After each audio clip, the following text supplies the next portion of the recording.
We're now standing in what used to be Easton and Colliery.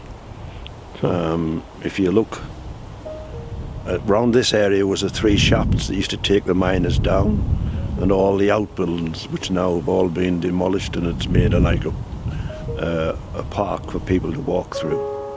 If you look to the south, there was Horden, and then further down was Easton. To the north would be Seaham and Vane Tempest and Westoe and Weymouth. So they're all coastal pits.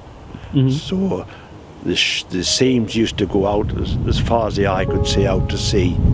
What we're looking at here is one of the sets of the pulley wheels. There was 2 on each shaft, and the rope used to go around the pulley wheel, down the shaft, back out to the engine house, where the gentleman that was sitting in the engine house used to lower the cage up and down the shaft.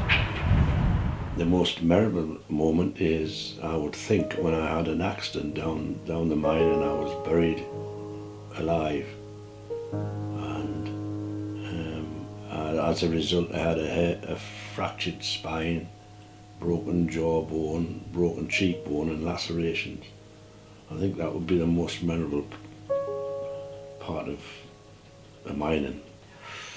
Oh, the most memorable story he told me from the mines would probably be when he had his accident. He told me that he thought he'd seen and heard angels when he'd had his accident. So that always sticks up here. It was partly human and partly natural. It was on a long wall face, and I was on power loading, and I was at the coal side of the face, and the machine started to cut further up the face, and the vibrations broke the coal away, and the coal fell on top of us.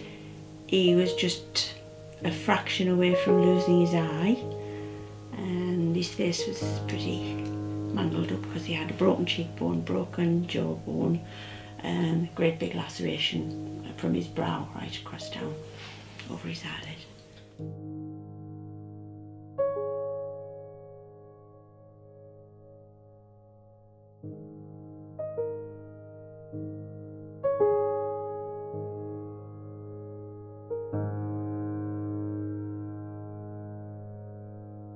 To see workmates being physically abused on picket lines by the police, by having to be living in like what we would call a police state. That your every movement, even if you took your family for a ride in the car, the police would stop you and ask you where you were going. So to me it was actually a police state.